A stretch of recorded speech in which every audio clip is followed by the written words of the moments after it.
Olha, quem é da área da beleza sabe muito bem como é, né? O negócio tem seus altos e baixos. Tem meses que são incríveis e outros em que a agenda parece que congela. E a ansiedade que bate nesses momentos é super normal. Mas e se esses períodos de baixa fossem, na verdade, a melhor oportunidade para fortalecer o negócio? É exatamente sobre isso que a gente vai conversar agora. Essa cena aqui é familiar? Aquela olhada na agenda que dá um frio na espinha, uns buracos aqui e ali, as mensagens no direct vão diminuindo, aí pronto, a insegurança bate com força. É um sentimento que desestabiliza mesmo, mas a grande virada de chave, a diferença entre quem afunda e quem decola, está justamente em como se lida com esse momento. E essa frase resume tudo. O ponto central não é ficar tentando fugir dos períodos de baixa. Sabe por quê? Porque eles sempre vão acontecer, faz parte do jogo. O pulo do gato é aprender a administrar esses momentos com inteligência. É justamente nessa calmaria forçada que aparece a chance de ajustar o que realmente importa.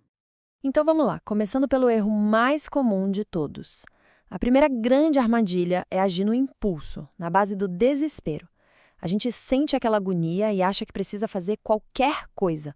Mas a verdade é que o desespero é o pior conselheiro que existe. E ele quase sempre leva a gente para um caminho que lá na frente vai dar um problema bem maior. Tá, mas que reação são essas? É aquela coisa, baixar o preço lá no chão, fazer uma promoção só hoje, aceitar qualquer serviço que aparece sem critério nenhum.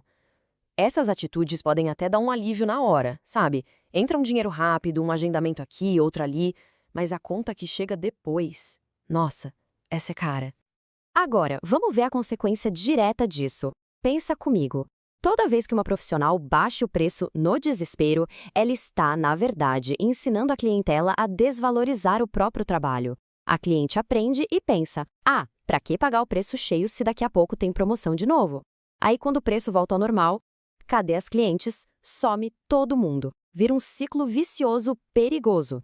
Ok, então se agir no desespero é o caminho errado, qual é o certo? A resposta não é ter sorte, não é sentar e esperar o mercado voltar ao normal. A resposta é uma única palavra: estratégia.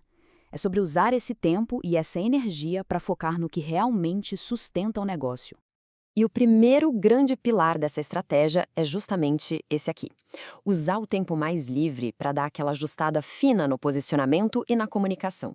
Sabe aquela ideia de querer agradar todo mundo? Então, é hora de abandonar isso. O foco passa a ser atrair aquela cliente que realmente enxerga valor no que é oferecido. E essa pergunta aqui, olha, ela é fundamental. É para parar e pensar mesmo. Na correria para lotar a agenda, a gente acaba falando de um jeito genérico, né? Atirando para todo lado. Mas, pensa bem, quem é aquela cliente que dá gosto de atender? Aquela que valoriza a técnica, que respeita o tempo investido. A comunicação precisa ser um espelho dessa cliente. E como a gente faz isso na prática? Vamos lá. Primeiro, o perfil do Instagram. Alguém que chega lá de paraquedas e entende na hora o que é feito e para quem. Os stories são só antes e depois, ou eles mostram autoridade, mostram que ali tem alguém que sabe do que está falando? E o mais importante, a comunicação foca nos benefícios de verdade, tipo autoestima, praticidade, segurança, ou só na técnica, porque é isso que conecta de verdade com as pessoas. Beleza. Comunicação ajustada, agora a gente vai para o segundo pilar, que é, assim, a fundação de tudo, preço e gestão. Porque vamos combinar, não adianta nada ter um Instagram lindo se a parte financeira e a organização do negócio estiverem um caos, certo? E aqui a gente vê uma das falhas mais clássicas que existem: precificar olhando a vizinha. Sabe, ver quanto a concorrência cobra e colocar um preço parecido. Isso é um tiro no escuro. O jeito certo, o jeito estratégico, é o oposto. É um cálculo baseado nos seus próprios dados, nas suas metas e no seu valor. Tá, e o que entra nessa conta então? Basicamente, tudo.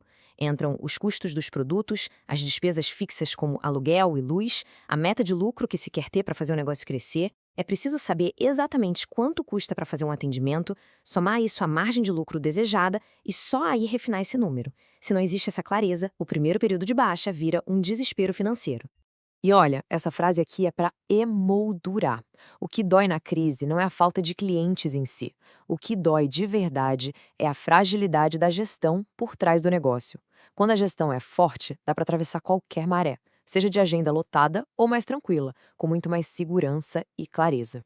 E ter uma boa gestão não precisa ser um bicho de 7 cabeças, viu? Na real, são hábitos. É ter um planejamento para a semana, organizar a agenda de forma inteligente, olhar para os números para entender o que está funcionando, controlar o estoque para não perder dinheiro e, claro, ter metas bem definidas para saber para onde o barco está indo.